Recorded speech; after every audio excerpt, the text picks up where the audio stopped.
మన గబ్బర్ సింగ్ గారు నాకు తిక్కు ఉంటుంది, దానికి ఒక లెక్క ఉంటుంది అని చెప్పేసి సినిమా డైలాగ్ చెప్పారు కదా సినిమాలో. ఫస్ట్దైతే కరెక్టే, కానీ రెండవది లెక్క ఉంటుంది అన్నారు చూసారా, అదైతే ఆయనకి లేదని అనుకుంటున్నాను. మన గౌరవనీయులైనటువంటి డిప్యూటీ సీఎం గారు పవన్ కళ్యాణ్ గారు ఆయన అనడం ఏమిటంటే 11 స్థానాలు వచ్చినా కూడా నోర్లు లెగుస్తున్నాయని చెప్పేసి మాట్లాడారు.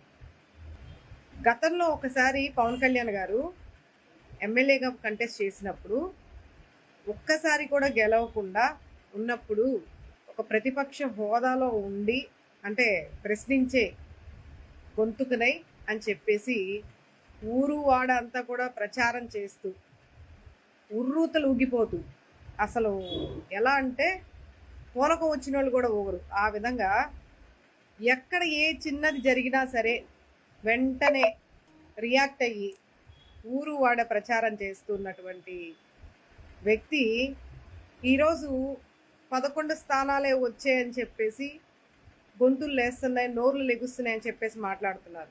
ఒకసారి మీరు వెనక్కి వెళ్ళి ఒకసారి ఆలోచించుకోండి. ఇప్పుడంటే ఏదో గుంపులో గోవిందంలాగా మీరేదో గెలిచారు, ఏదో డిప్యూటీ సీఎంగా ఇచ్చారనుకోండి, కానీ గతంలో ఒక్క సీటు కూడా రాకుండా ఆ వచ్చిన ఒక్క సీటు కూడా ఎటు వెళ్ళిందో అనేది కూడా ఒకసారి ఆలోచించుకోండి. మీరు కనీసం ఒక్కసారి కూడా సింగిల్గా పోటీ చేసినా కూడా గెలవనటువంటి పరిస్థితి. మరి ఏ హక్కుతో మీరు అధికార పక్షంలో, గతంలో అధికార పక్షంలో ఉన్నటువంటి వైఎస్ఆర్సీపీ పార్టీని ప్రశ్నించారు? ఏ హోదాతో మీరు మరి జగన్మోహన్ రెడ్డి గారిని ప్రశ్నించారు, గవర్నమెంట్ని ప్రశ్నించారు గతంలో? మరి ఈరోజు 11 స్థానాలు వచ్చిన నోరులు లెగుస్తున్నాయనంటే మీకు ఏ స్థానాలు వచ్చినాయి? మీరు గెలిచారా? మరి మీకెందుకు గతంలో పూనకాలు వచ్చినట్టు ఊగిపోయి మరి నోరు లేచాయి? అంటే ఇప్పుడు మీరు అధికారంలో వచ్చారు కాబట్టి ఎవరు ప్రశ్నించకూడదు, ఎవరికి నోర్లు లేకూడదు, మీరు ఏ చేసినా సరే సైలెంట్గా చూస్తూ ఊరుకోవాలి. ఇది ఎంతవరకు సమంజసం?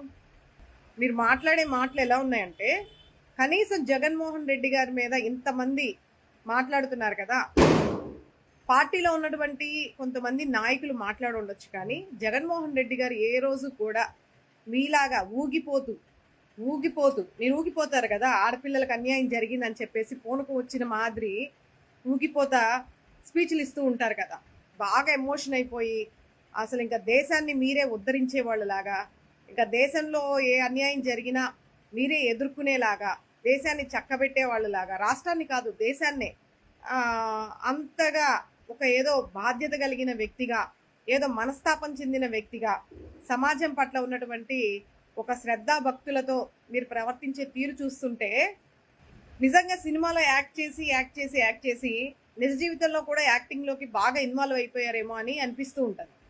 అంటే మీ ఫ్యాన్స్కి అది అర్థం కాదనుకోండి, మీరు రాజకీయాల్లోకి రాకముందు మీ సినిమాలన్నా మీ యాక్షన్ అన్నా నాకు కూడా చాలా ఇష్టం.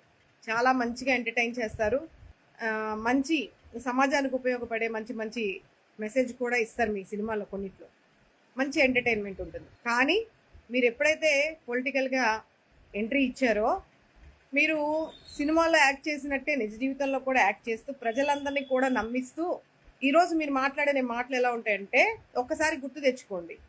సన్నాసుల్లారా, దద్దమ్మల్లారా, నా కొడకల్లారా, తొక్కి పెట్టి నార తీస్తా, చెప్పుతో కొడతా, అసలు ఇలాంటి డైలాగులన్నీ మీరు మాట్లాడుతూ ఉంటే మరి ప్రజలు ఎలా స్వీకరిస్తున్నారో నాకైతే తెలియట్లా. మరి ఇవన్నీ కూడా సినిమా డైలాగ్లా, లేకపోతే మీరు సమాజం పట్ల ఉన్నటువంటి శ్రద్ధనా? మరి గతంలో జగన్మోహన్ రెడ్డి గారు అధికారంలో ఉన్నా అధికారంలో లేకున్నా ప్రజల పట్ల ఉండి పోరాడారు, కానీ మీలాగా ఊగిపోతూ నోటికి ఏదొస్తే అది మాట్లాడలేదు కదా. సన్నాసుల్లారా, దద్దమ్మల్లారా, వైసీపీ కొడకల్లారా, తొక్కి పెట్టి నార తీస్తా, చెప్పుతో కొడతా ఒక్కొక్కనని చెప్పేసి చెప్పులు చూపించి మరి మీరు స్పీచ్లు ఇచ్చేసేవాళ్ళు. ఇంకా మీ అంటే ఒక హీరోలాగా మిమ్మల్ని అభిమానించేవాళ్ళు మీ కొంతమంది, అంటే మీ వర్గానికి సంబంధించిన వాళ్ళు మిమ్మల్ని అభిమానిస్తారేమో, కానీ మీరు మాట్లాడే మాటల్లో ఏ మాత్రం కూడా రియాలిటీ అనేది కనిపించట్లా. 11 స్థానాలని చెప్పేసి మీరు వేలెత్తి చూపిస్తున్నారు. ఈరోజు 11 స్థానాలు వస్తేనే చివరికి ప్రజలు బుద్ధి చెప్పి 11 స్థానాల్లో కూర్చోపెడితే అయినా సరే నోర్లు లెగుస్తున్నాయని చెప్పేసి మాట్లాడుతున్నారు. నోర్లు లెక్కకూడదా? మీరు చేసే ప్రతిదీ చూస్తూ ఊరుకోవాలా? మరి గతంలో మీకు ఏ హక్కు ఉండి, ఏ హోదా ఉండి, ఎన్నిసార్లు మీరు ఎమ్మెల్యేగా పోటీ చేసినా ఓడిపోతూ మీ పార్టీ నుంచి కనీసం 2-3 సీట్లు కూడా రానటువంటి పార్టీలో ఉండి ఒక అధ్యక్షుడిగా ఉండి మరి మీరు అధికార పార్టీని గతంలో అధికారంలో ఉన్నటువంటి జగన్మోహన్ రెడ్డిని ఏ విధంగా ట్రోల్స్ చేశారు, ఏ విధంగా మాట్లాడారు, ఏ విధంగా ఊగిపోయారు, సభల్లో ప్రజల్ని ఏ విధంగా రెచ్చగొట్టారు, తప్పుడు ప్రచారాలు ఎన్ని చేశారు.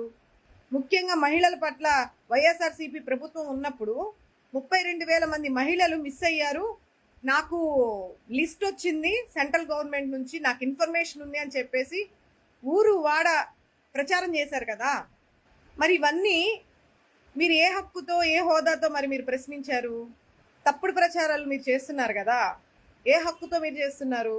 ఈరోజు నిజాన్ని, మీరు చేస్తున్నటువంటి పనుల్ని ప్రజలకి చెప్పే విధానంలో ఒక ప్రతిపక్ష హోదాల్లో ప్రజల పట్ల ఉండి ప్రజలకి మేము చెప్పక్కర్లా. ఈరోజు గవర్నమెంట్ వచ్చి 4-5 నెలలు అవుతున్నప్పటికీ ప్రజలందరికీ కూడా అర్థమవుతుంది మీరు ఏ మాత్రం చేస్తున్నారు, ఏ విధంగా పాలిటిక్స్ చేస్తున్నారు, డైవర్షన్ చేస్తున్నారు, ఏ విధంగా తప్పుడు ప్రచారాలు చేస్తున్నారు. ప్రజలకు ఇవ్వవలసినవన్నీ ఇవ్వకుండా వాళ్ళకి హామీలు ఇచ్చి వాళ్ళని పిచ్చి వాళ్ళని చేసినట్టుగా మీ ఇష్టానుసారంగా మీరు మాట్లాడుతూ ఎవరికి నచ్చినట్టుగా వాళ్ళు హోదాని చూపించుకుంటూ మాట్లాడుతూ ఉన్నారు. మీరు జగన్మోహన్ రెడ్డిని అనే స్థాయి నాకు తెలిసి మీకు లేదేమో అనుకుంటున్నాను. ఎందుకంటే ఆయన 11 స్థానాలకే పరిమితమైన దాదాపు ఓట్ బ్యాంకింగ్ వచ్చేసి 40% దాకా ఓట్ బ్యాంకింగ్ ఉంది. అది మర్చిపోకండి. ప్రజల్లో 40%, అది కూడా సింగిల్గా మాత్రమే.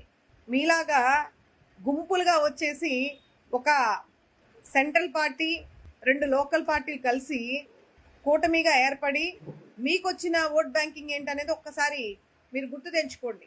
ఈరోజు అధికారంలోకి మీరు వచ్చి ఉండొచ్చు, కానీ జగన్మోహన్ రెడ్డి గారికి 11 స్థానాలు వచ్చినా, ఆయన ఓడిపోయినా, వైఎస్ఆర్సీపీ పార్టీ ఓడిపోయినా ఓట్ బ్యాంకింగ్ 40% ఉంది. సో ప్రజలు ఎంతమంది జగన్మోహన్ రెడ్డి గారికి మద్దతుగా ఉన్నారో ఒక్కసారి ఆలోచించండి. ఇది చాలదా మిమ్మల్ని ప్రశ్నించడానికి? ఇది చాలదా ఇప్పుడున్నటువంటి గవర్నమెంట్లో జరుగుతున్నటువంటి లోపాలని చూపించడానికి? నోర్లు లెగుస్తున్నాయని చెప్పేసి మీరు ఎలా మాట్లాడగలుగుతున్నారు? మీకు చేతనైతే లా అండ్ ఆర్డర్ని పరిరక్షించడంలో, లా అండ్ ఆర్డర్ని సక్రమంగా నిర్వర్తించడంలో ఉపయోగించండి మీ హోదాని, మీ అధికారాన్ని. అంతేకాని ప్రతిపక్షంలో ఉన్నట్టుగానే జగన్మోహన్ రెడ్డి గారి పైన, వైఎస్ఆర్సీపీ పార్టీ పైన నోరేసుకొని మీరు పడిపోతున్నారు. ఈరోజు మీరు అంటే మీ ప్రభుత్వంలో జరుగుతున్నటువన్నీ కూడా ఈరోజు బట్టబయలు చేస్తూ ఉంటే ఎక్కడ లేని ఉలుకుపాటు మీకు వచ్చేస్తూ ఉంది. అది తట్టుకోలేక జగన్మోహన్ రెడ్డి గారు ప్రతిపక్షంలో ఉన్నా కూడా, ఒక అధికార పక్షంలో ఉంటే ఎక్కడికి వెళ్ళినా కూడా ప్రజల యొక్క మద్దతు లభిస్తుంటుంటే అది చూసి ఓర్వలేక మీరు ఇంకా కూడా అధికారంలో ఉన్నానని మర్చిపోయి కేవలం జగన్మోహన్ రెడ్డి గారిని టార్గెట్ చేస్తూ, వైఎస్ఆర్సీపీ పార్టీని టార్గెట్ చేస్తూ, ఆ పార్టీలో ఉన్నటువంటి నేతల్ని టార్గెట్ చేస్తూ ఈరోజు మీరు మాట్లాడుతూ ఉన్నారు. మీరు చెప్పారు కదా సనాతన ధర్మాన్ని బలంగా పాటిస్తానని చెప్పేసి. సనాతన ధర్మంలో నాకు తెలిసి మరి బలంగా, బలహీనంగా ఏమన్నా 2 రకాలు ఉన్నాయేమో, నాకైతే తెలీదు. బలంగా పాటిస్తానని చెప్పారు కదా, మరి మత కొల్లాలని సృష్టించడం, ప్రజల్లో